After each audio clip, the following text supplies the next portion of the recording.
Il n'y a personne qui peut vous prouver demain matin que les OGM, en tant que tel, la modification génétique, pose un problème de santé pour la population, parce qu'il n'y a pas d'études.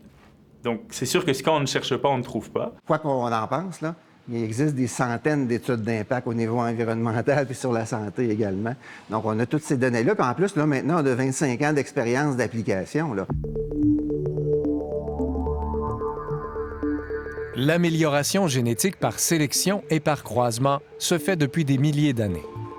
François Belzile est professeur en génétique des plantes à l'Université Laval. Alors, il y a des choses qu'on ne pourrait pas faire par hybridation simplement parce qu'il n'existe pas cette caractéristique-là au sein de l'espèce qui nous intéresse et on va donc chercher à l'extérieur pour compléter le tout. Ces modifications génétiques conduisent à l'obtention d'espèces transgéniques, les fameux OGM. Quand on parle d'OGM, on pense au laboratoire, mais la transgénèse, il y en a plein dans la nature. On ne l'a pas inventée, en fait, hein? On la copie. On utilise des outils, des bactéries pour nous aider à le faire, pour nous trouver dans la nature. Dominique Michaud, du Centre de recherche et d'innovation sur les végétaux de l'Université Laval, est un pionnier dans le domaine. Donc, on cherche toujours à améliorer nos plantes, nos animaux. C'est la même chose aussi pour les protéger. Donc, développer de la résistance à une maladie. Thibault Rennes, coordonnateur de vigilance OGM, demande un étiquetage obligatoire. On demande depuis longtemps de la transparence dans nos assiettes, donc le fait de savoir s'il existe ou pas des organismes génétiquement modifiés dans nos épiceries, donc dans nos assiettes. Mais où sont donc ces fameux OGM? Au Québec, par exemple, plus de 50% de toutes les cultures, de toutes les terres agricoles au Québec, c'est des OGM avec du maïs et du soya. Destinés principalement à l'alimentation des animaux, ils sont aussi présents dans certains produits transformés qui contiennent des dérivés du canola, soya ou du maïs. Les étapes de transformation font que, à la fin, soit qu'on a filtré, éliminé ou dégradé le matériel en question. Mais à la fin, quand on dose ça, le nouveau gène qu'on a introduit, bien, on ne les détectait plus pratiquement. On ne retrouve pas encore d'OGM dans les fruits et légumes que l'on mange. Mais les choses pourraient changer avec, entre autres, l'apparition d'une pomme transgénique.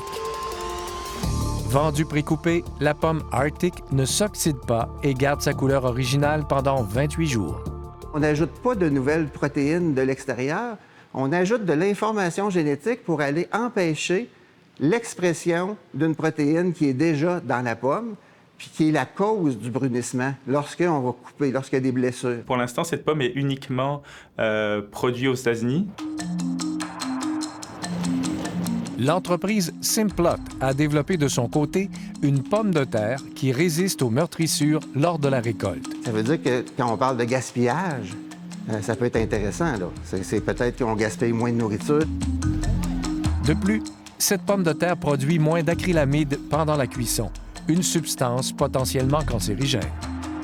Malgré tout, l'industrie de la pomme de terre au Canada n'est pas chaude à l'idée de mettre en marché une pomme de terre transgénique. McCain, c'est quand même 40% de tous les produits surgelés à base de pommes de terre dans le monde. Donc, c'est un gros joueur. Eux, ils n'en veulent pas. Donc, est-ce que ça va bloquer cette production encore, cette fois-ci en 2021, on l'espère. Il y a aussi le cas du saumon transgénique d'Aquabounty, à qui on a introduit un gène d'anguille et une hormone de croissance d'un autre saumon pour qu'il grossisse 2 fois plus vite. Qui est arrivé sur le marché en 2017 et 2018 au Canada, c'était 4,5 tonnes, ce qui représente un infime pourcentage. À ce jour, l'entreprise a toujours refusé de révéler où s'est retrouvée la chair de ces saumons. En fait, ce saumon. Là, par contre, en fait, ce qui s'en vient, c'est qu'on a la première production industrielle mondiale qui va sortir de l'usine de l'Indiana.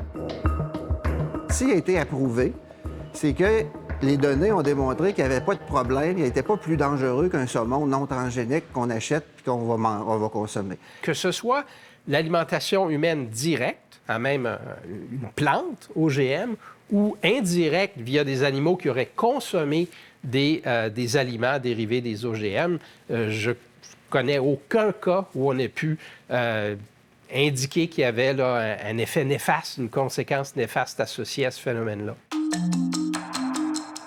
Vigilance OGM soutient que les études sur la santé sont insuffisantes. C'est impossible d'identifier actuellement, de faire des études épidémiologiques pour dire quelqu'un qui mange des OGM, quelqu'un qui ne mange pas, est-ce qu'il y a une différence statistique sur la prévalence de maladies? Parce qu'on ne sait pas où ils sont. Donc déjà, on ne pourra jamais vous donner la réponse. Le niveau de risque associé aux OGM n'est pas supérieur au niveau de risque. Il n'est pas zéro. Il n'est pas supérieur à ce qu'on rencontre dans l'agriculture conventionnelle. Ça, c'est les conclusions auxquelles arrivent les recherches scientifiques. Maintenant, est-ce que ça veut dire qu'il n'y aura jamais de problème? Il faut toujours être vigilant. Une des sources d'inquiétude les plus documentées est la relation entre les OGM et l'utilisation des pesticides, comme le controversé glyphosate. Au Canada, 100% de tous les OGM sont faits pour tolérer un herbicide et qui augmentent à moyen et long terme l'utilisation des pesticides. Là, on sait très bien qu'il y a des études solides. Des fois, la technologie s'avère tellement attrayante pour des producteurs que l'appât du gain de vouloir, encore une fois, là, maximiser à court terme les profits et autres, faire en sorte qu'on oublie certaines bonnes pratiques agronomiques, de varier les cultures, de faire la rotation des cultures et des moyens de lutte. Les sondages effectués montrent que 80 des Canadiens et 85 des Québécois souhaitent un étiquetage obligatoire des produits contenant des OGM. Le jour où on l'étiquette, on dit, bon, mais il y a ça, tout de suite, ça suscite une certaine interrogation. Puis quand il y a des gens devant l'épicerie qui ont leur pancarte, qui disent aux gens, vous allez pousser un troisième bras, ça fait ce que ça fait, là. Et donc, c'est sûr que c'est pas tout à fait là, très attractif pour quelqu'un de mettre une pareille étiquette. Au Canada, si un ingrédient dans un produit représente un risque pour la santé, comme par exemple la présence d'allergènes, on doit l'indiquer.